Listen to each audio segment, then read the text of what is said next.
every single day, running into danger to save others, while everyone's running away from danger.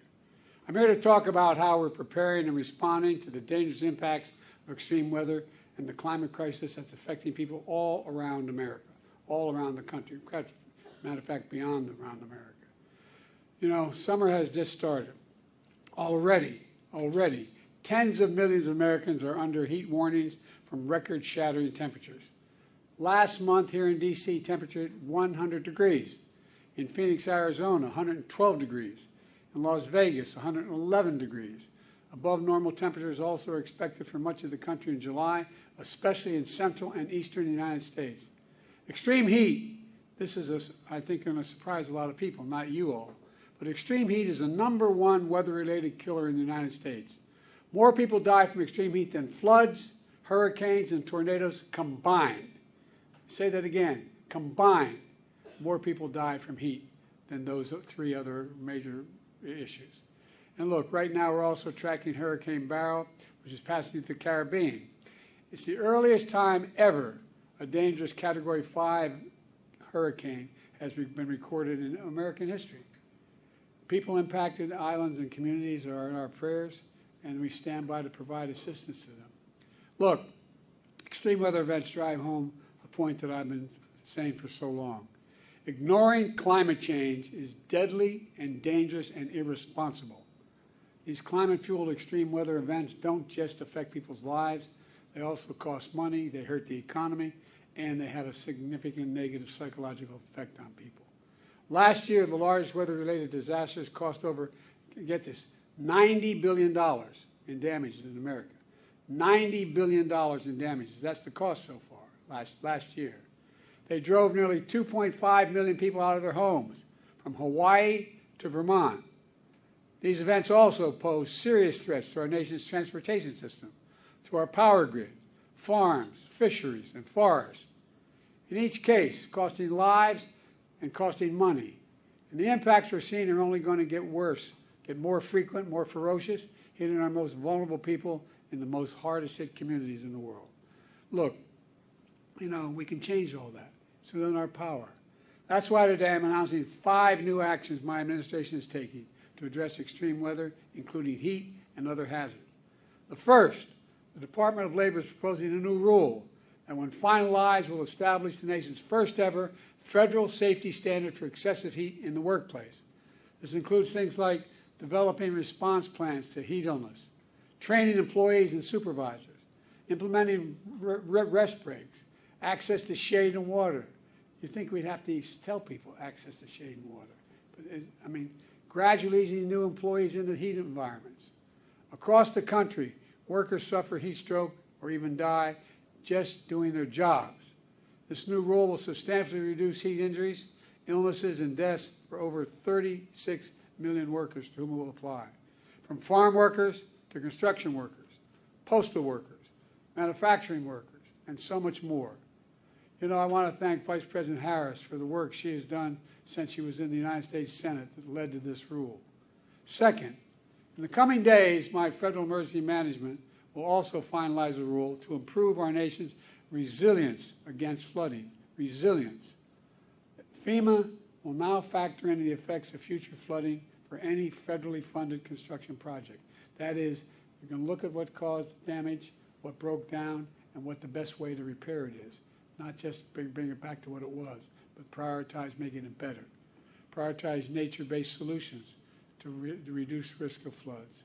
Look, third, FEMA is announcing nearly $1 billion in grants for over 650 projects across the country that help communities protect against natural disasters, including extreme heat, storms, and flooding. These grants will also help advance my Justice 40 initiative to deliver at least 40% of overall benefits of clean transit, clean energy, and climate investment to devastated communities, to the poor communities always left behind. Fourth, the Environmental Protection Agency is releasing a new report showing the continued impacts of climate change and the health of the American people and on our environment. This report will help us prepare better, respond faster, and save more lives. And fifth, later this summer, my administration will convene the first ever White House Summer on Extreme Heat, bringing together state, local, tribal, and territorial leaders, and international partners who are protecting communities and workers from extreme weather every single solitary day. You know, along with these actions, another reason why we're here today is to get the word out so folks know these resources are available to them and anyone who needs them. I was telling the group who briefed me earlier, my brother has an expression, you got to know how to know. We think everybody understands government. It's complicated. We want the American people to know help is here, how to get that help. Follow the guidance from local leaders and public safety officials. Stay indoors, somewhere cool if you're vulnerable. Be careful on hot pavement. Know the signs of heat stroke like headache, nausea, and dizziness. And always have water with you whenever you're outside this summer. Today's announcements build on historic action my administration has already taken to address extreme heat events. We launched a new website, heat.gov. Let me say it again, heat.gov, that shares life-saving information and links a new heat risk tool to help communities forecast extreme heat. Just enter your zip code and see the heat forecast not only generally, but in your community where you're living. We'll get back to exactly what the heat forecast for your neighborhood is. My Department of Labor also created the first ever national program to protect workers from heat stress. We've invested billions to enhance our power grid, expand energy shortages so that lights, air conditioning, refrigeration, internet stay on during heat waves, storms, and other climate changes. It's building back a different way. All told, we've invested a record more than $50 billion for climate resilience, including against extreme heat and wildfires. But that's not all. My American Rescue Plan is helping states and cities promote energy efficiency, reduce the impacts from flooding, and open cooling centers. People have to know where to go, where they can go in their neighborhood. It's just not automatic.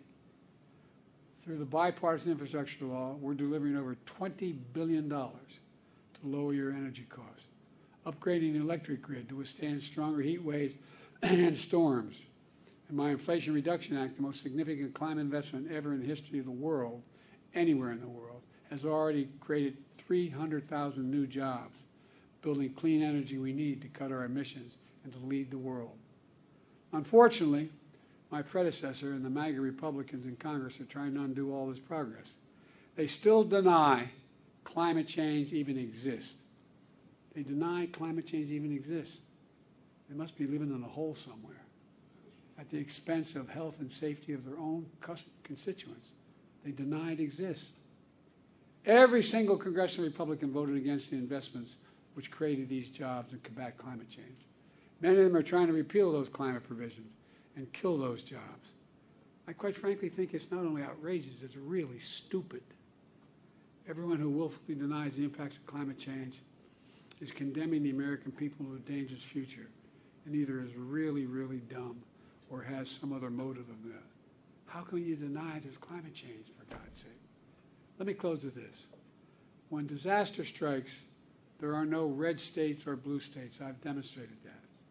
I said no matter whether you vote for him or not, everyone's going to get treated fairly. They're just communities, not red communities, blue communities. They're just communities. Families looking for help. And my administration is going to be there for you every step of the way. We just have to remember who we are, for God's sake. We're the United States of America. The United States of America, there's nothing beyond our capacity if we work together. So God bless you all. We're just getting started here, man. I'm confident we're going to get this done. Now I want to turn it over to Clint Osborne, Director of the Acting Director of D.C. Homeland Security and Emergency Management Agency, to tell you what his team's